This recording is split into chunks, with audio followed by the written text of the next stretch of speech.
Weeping statues, healing relics and divine apparitions. Some have been recognised by the Vatican to be credible and, in fact, miraculous, while others are judged to be superstition.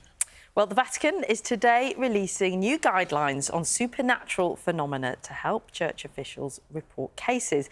Our reporter Stefan Jajecznik has this report. The town of Lourdes nestles in a valley at the foot of the pyramid. The Virgin Mary at Lourdes and Fatima.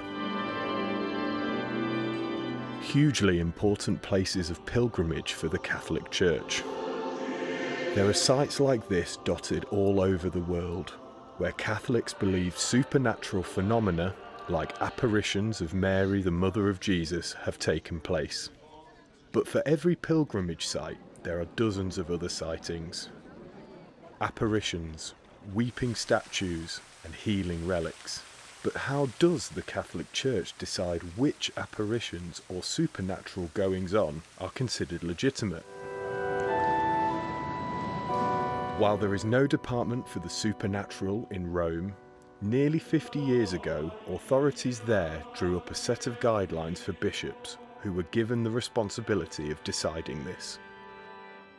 Known as norms, they were written in Latin and only translated in 2011 on the orders of Pope Benedict XVI, supposedly after an increase in the number of reported apparitions and to avoid wider confusion.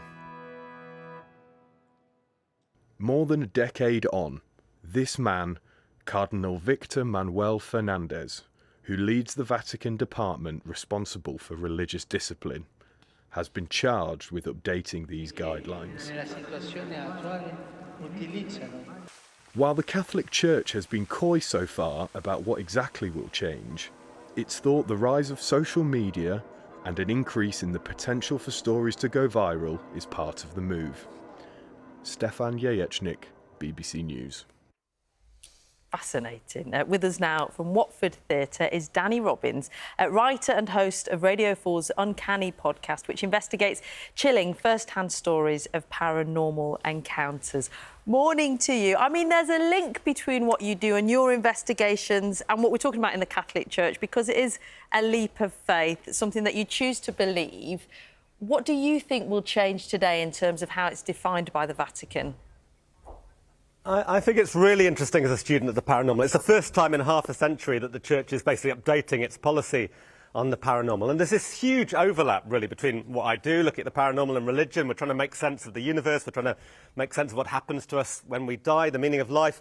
And I think, this is a response to the social media age. The last time they looked at this was in the 70s, the advent of mass media. There'd just been, amazingly, an apparition allegedly in Egypt, which was filmed on live television, apparently. So it's the Church adapting and trying to react and basically producing its kind of checklist of whether these things are real, I guess. And I think it means a lot. It's important to the Church because sensible, rational belief comes from evidence, comes from proof. And so if you can prove in some way that believers feel comfortable with that these things might be real, it reignites and reinforces belief.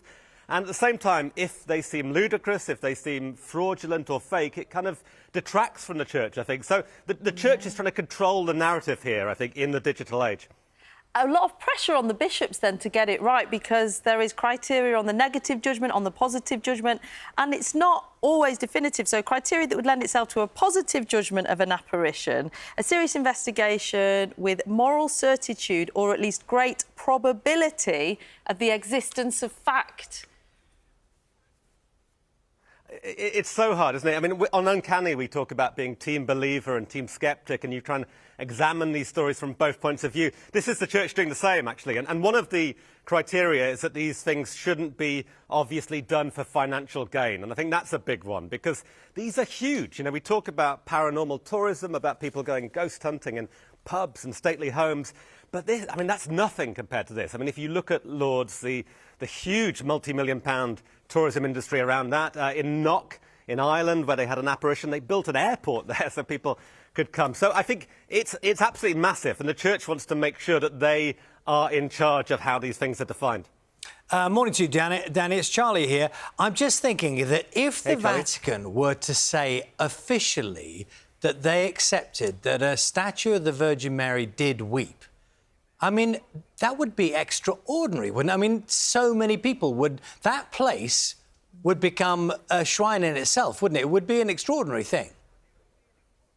Oh, it's massive, and I think particularly we live in an age right now where people are very distrustful of things. We live in the age of AI and bots and fake news, so people don't want to believe. So if you can kind of go beyond that and convince people, I think people are not convinced by video footage these days, they're not convinced by much, but if there's some way where the church could say to all of their followers around the world, we believe this is definitively true, that does feel huge, I think. And, I mean, just looking around at some of the ones from the past, I mean, that one I mentioned earlier, the Egyptian one, where the president of Egypt was watching it and millions of people saw this on live television. That hugely boosts faith, I think. And it's been a while since the last one the church said they felt was true. So we're kind of bubbling around looking for where is the next apparition coming from. And you walk that line, don't you, in your podcast about where you make that leap of faith. For example, where you are this morning, Aggie the ghost is known to haunt. Where do you stand in your belief of her existence and what evidence is there?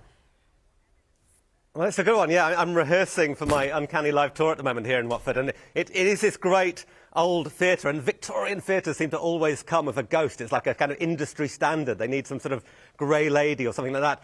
Aggie is the one said to be here. There's an amazing photograph that they took here, which has like lots of little light sources, but there's one little bit in one corner, I know, which is meant to be Aggie, this kind of lurking, creeping shadow. But it's quite a tragic story. I think a lot of theatre ghosts are... I mean, I think, religious apparitions are kind of often inspirational. A lot of theatre ghosts are a bit sad. They're about people who had failed plays or tragic moments. And Aggie, I think, was meant to be a dresser, a kind of wardrobe mistress here, who threw herself from the balcony, very sadly. So... but there is something oddly comforting, actually, when you're performing, when I'm stepping out on stage and performing to people, that idea that someone there who's been there and done it before, someone who knows this theatre watching over you, is quite a comforting idea. So do you believe in the ghost there, Danny? Are you a believer?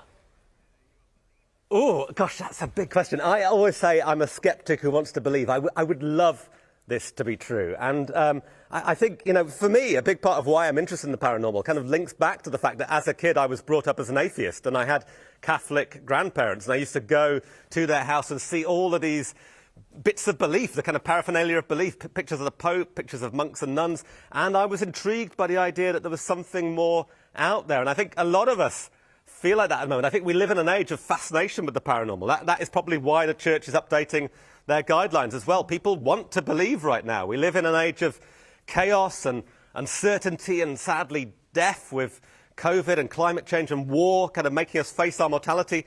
So we crave this. We crave a bit of magic. When our world is broken and scary, we want another world outside of it, whether that is theatre ghosts or religious apparitions. It's really comforting, I think, sometimes. Yeah, I agree with you, Danny. I was really hoping that something a bit weirdy would happen behind you while we were talking, like a seat would just drop down or a door would open or something. But nothing happened. I can tell you. Come on, Aggie, if you're there, now's your chance. Nothing happened. I'm hoping somebody has spotted something. The last time I came on BBC Breakfast, a fridge exploded and disgorged its contents, so I was kind of hoping something like that might happen this time, but...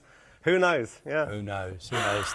Nice to chat, Danny. Thank you very much. Oh, thank you so much. And he's right. There's something about the human condition where we want there to be something beyond what can be proven to us. You can listen to those issues on the new podcast series Uncanny USA on Radio 4 or BBC Sound.